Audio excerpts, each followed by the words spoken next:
Hola, ¿qué tal? Sean bienvenidos a Reporte Climático, periodismo de soluciones para un mundo en constante cambio. Yo soy Iván Carrillo y aquí convocamos a los expertos latinoamericanos que nos ayudan a navegar por el mayor desafío de nuestros tiempos, la alteración del clima. A menudo imaginamos dicha contaminación como humo que sale de los coches y de las fábricas. Sin embargo, hay un error en esa imagen, pues el sector que más contribuye a la emisión de efecto invernadero es el energético, aquel que se encarga de producir electricidad y calor para diversos fines. Por ello, la lucha contra el cambio climático requiere de una transición energética urgente. ¿A qué nos referimos con esto? Lo descubriremos hoy con ayuda de Michael Morales, profesor investigador de la Universidad de Monterrey en México y experto en el estudio de materiales para la innovación tecnológica. Pero antes de conversar con él, los invito a echar un vistazo a lo más actual sobre el clima en el mundo.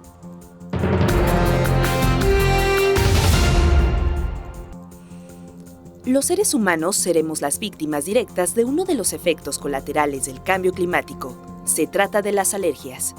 Una reciente investigación publicada en Nature predice que para final de siglo, tan solo en Estados Unidos, el polen liberado por las plantas aumentará hasta 200%, como consecuencia de las estaciones cálidas cada vez más prolongadas, lo cual a su vez conlleva un incremento del riesgo de sufrir alergias y que estos padecimientos se presenten por más tiempo.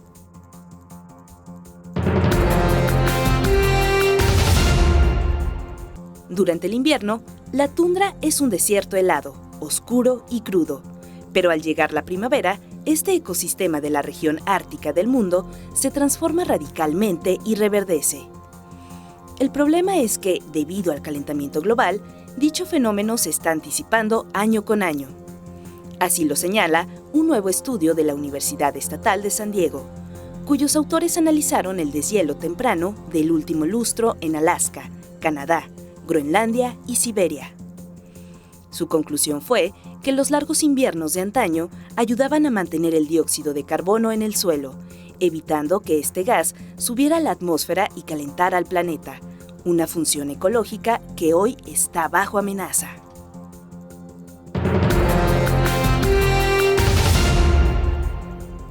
El cambio climático está golpeando a los bosques de todo el mundo. Sin embargo, la evidencia científica más reciente sugiere que, a diferencia de aquellos donde domina una sola especie arbórea, los bosques mixtos son más resilientes y productivos ante alteraciones como las sequías.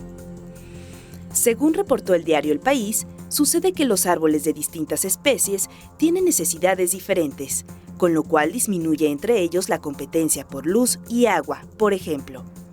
Este es un recordatorio del papel que juega la naturaleza para la mitigación y adaptación frente a la mayor crisis de nuestro tiempo. ¿Qué es la transición energética?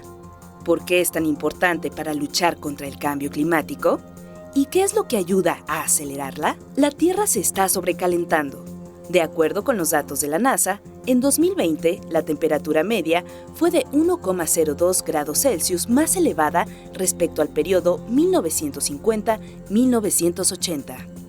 El calentamiento global, además de provocar la fusión de los glaciares y la subida del nivel del mar, provoca otros cambios climáticos como la desertificación y el aumento de fenómenos extremos como huracanes, inundaciones e incendios.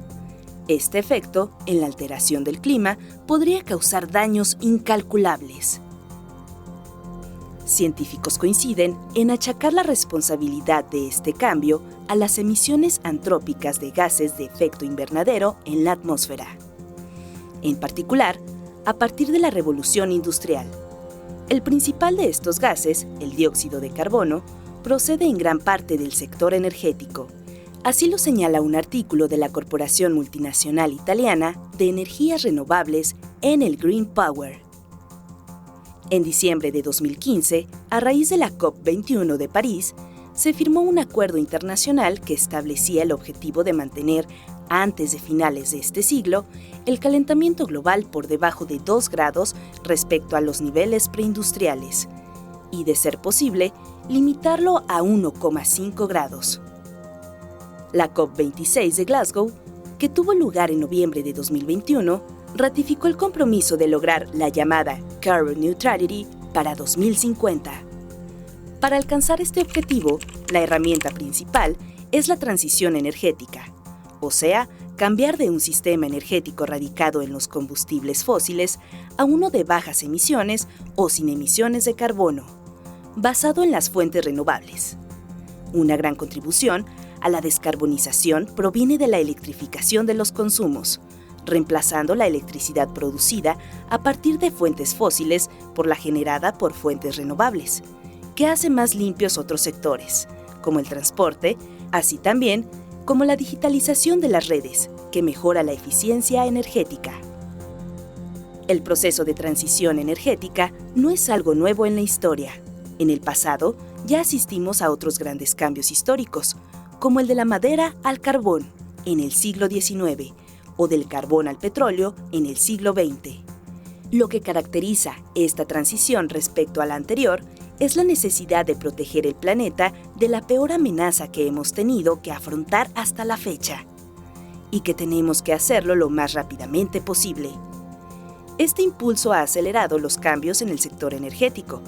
En una década, 2010-2019, los costos de las tecnologías renovables han bajado respectivamente un 80% por la energía solar fotovoltaica y un 60% por la eólica. Sin embargo, la transición energética no se limita al cierre progresivo de las centrales de carbón y al desarrollo de energías limpias, sino que es un cambio de paradigma de todo el sistema. Con todo esto se benefician no solamente el clima, sino también la economía y la sociedad. La digitalización de las redes habilita las redes inteligentes y abre camino a nuevos servicios para los consumidores. Desde el punto de vista ambiental, las fuentes renovables y la movilidad eléctrica reducen la contaminación, mientras que las centrales de carbón pueden ser reconvertidas a una perspectiva de economía circular. Además, por lo que se refiere a la sostenibilidad social, los nuevos empleos podrán absorber las labores de aquellas personas que hasta la fecha han estado trabajando en el sector termoeléctrico. Es importante que la transición energética sea inclusiva y que nadie se quede atrás. Las fuentes renovables, en rápido crecimiento, constituyen el eje de la transición energética. Gracias a la innovación continua, se van haciendo cada vez más eficientes y competitivas.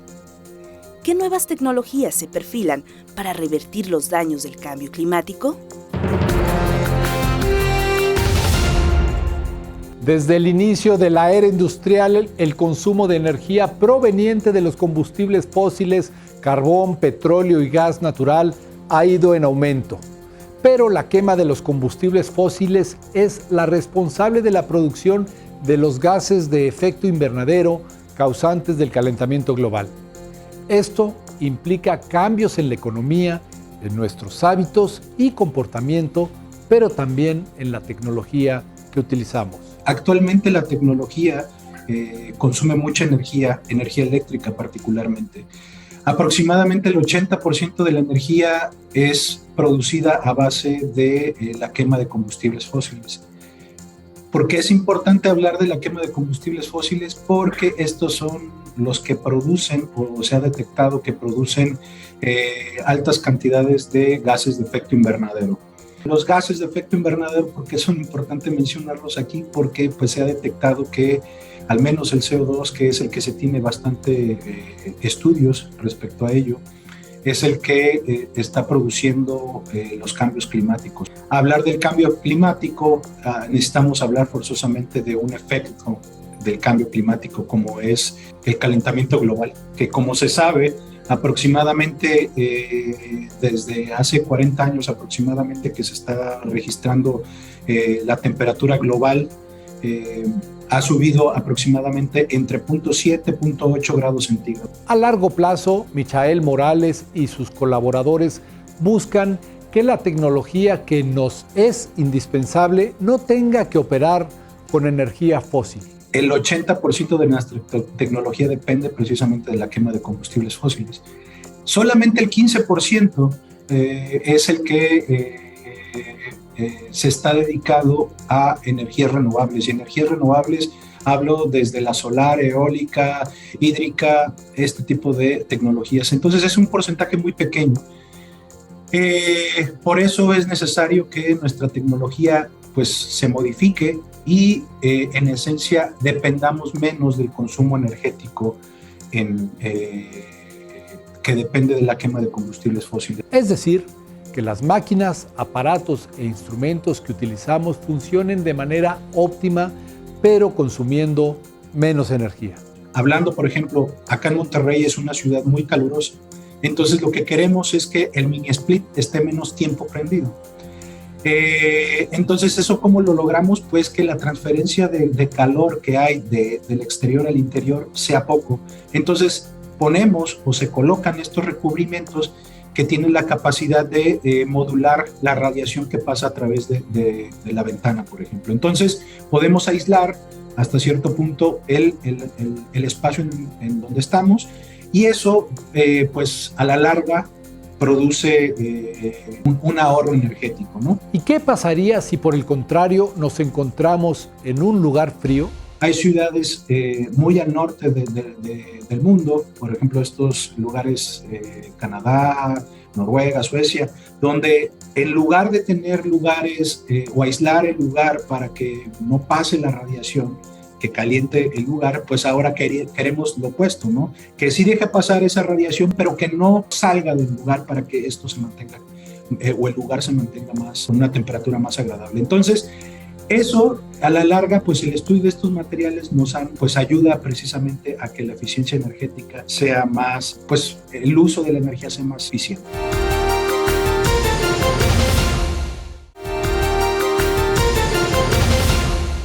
El desarrollo de energías renovables representan el corazón de la transición energética.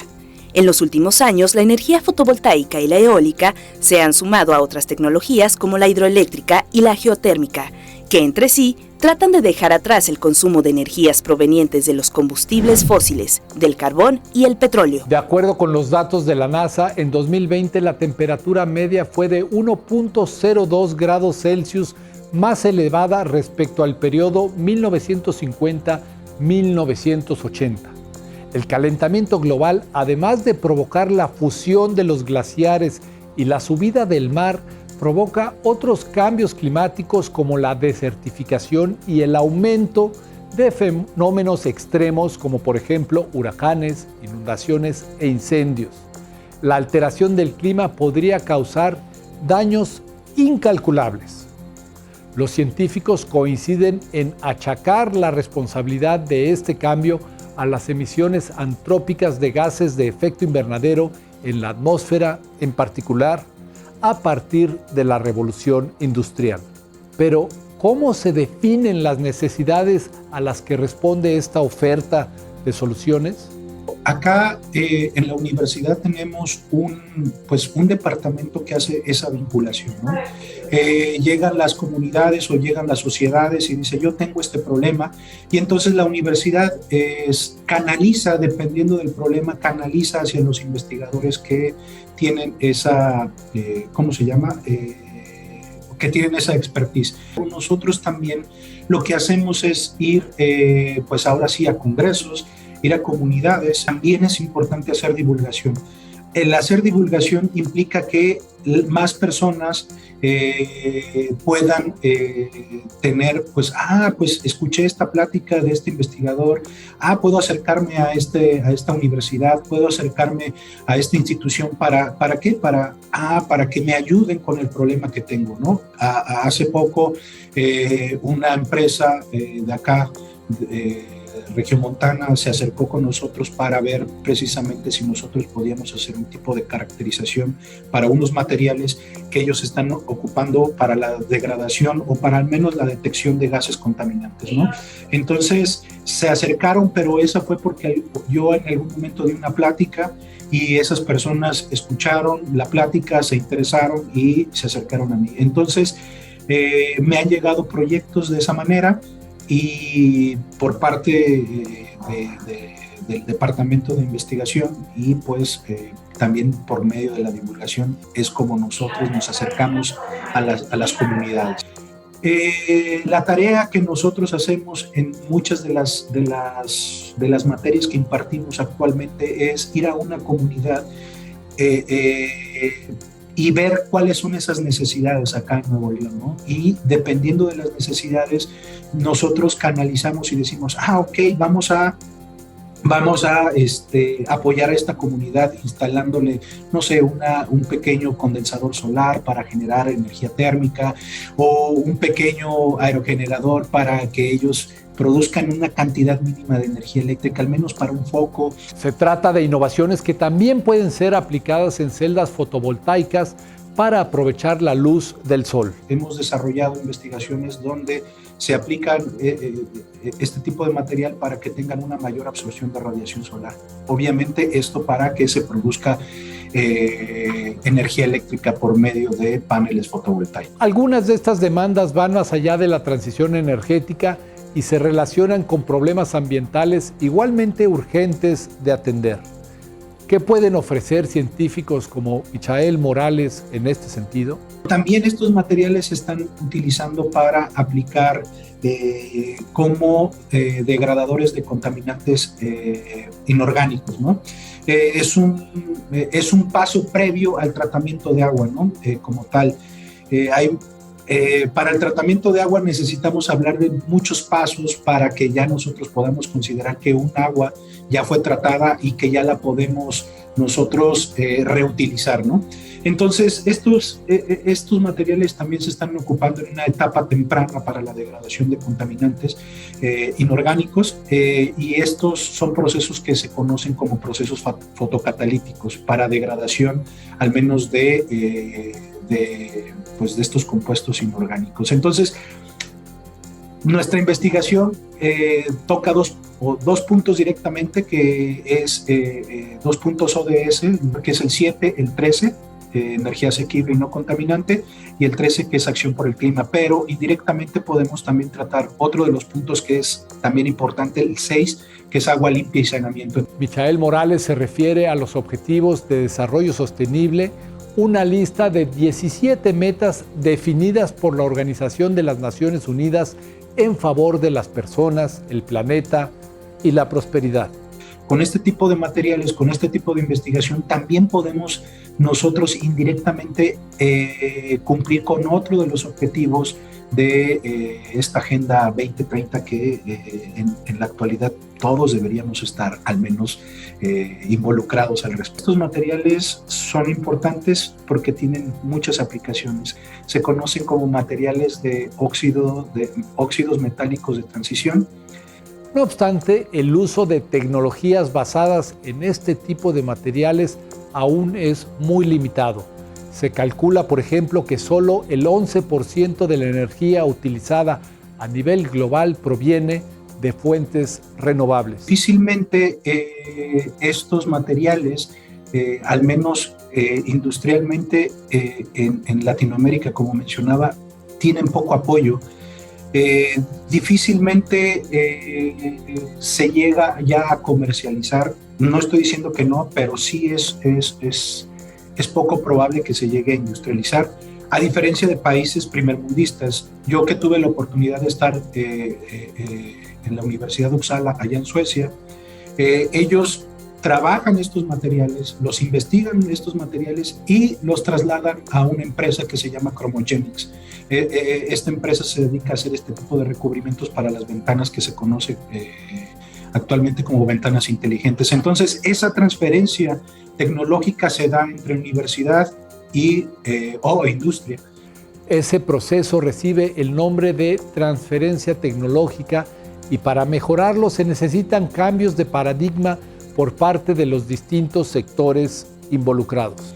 En América Latina estamos empezando, no estoy diciendo que no, pero está empezando a ver esos cambios. Entonces sí es importante que exista más apoyo por parte de las empresas nacionales o en América Latina que en lugar de comprar tecnología, pues se acerquen a la academia que somos nosotros, las universidades, que se acerquen a las universidades y que entren en pláticas y que exista este apoyo por parte de la industria, de las empresas y la academia, y también por parte del gobierno. A veces la política dice, no me quiero meter con la ciencia, ¿no? Y automáticamente como ponen una barrera ahí, ¿no? Esa es una labor de nosotros como investigadores, ¿no? Como académicos. ¿Cómo podemos transmitir ese conocimiento que nosotros hemos desarrollado y que quizás el formalismo técnico no sea tan voy a ocupar esta palabra, tan rimbombante, para que precisamente los que hacen política encaminada hacia medio ambiente entienda de la necesidad que es meter, por ejemplo, paneles solares en una ciudad o en una escuela, en una comunidad. No nada más hablar de paneles solares, por ejemplo, podemos hablar también de condensadores solares. Cómo tratar, esa es una tarea de nosotros, de cómo tratar estos tecnicismos para que no sean ahora sí tan rimbombantes, y que nosotros y que pues la política entienda la necesidad. Entonces creo que esa es la tarea de nosotros, expresar y decir, estos materiales se pueden utilizar, necesitamos apoyo, necesitamos infraestructura para hacer más investigación, y que eventualmente esto se pueda traducir en una instalación en una comunidad que tiene poca acceso a la energía, que eso todavía existe, es lastimosamente en México, existen comunidades con poca energía, vamos a hablar de energía eléctrica, pero también todavía siguen quemando, siguen utilizando, por ejemplo, leña, siguen utilizando otro tipo de recursos para generar al menos calor. Y también se requiere voltear a ver nuestras propias capacidades como país y como región.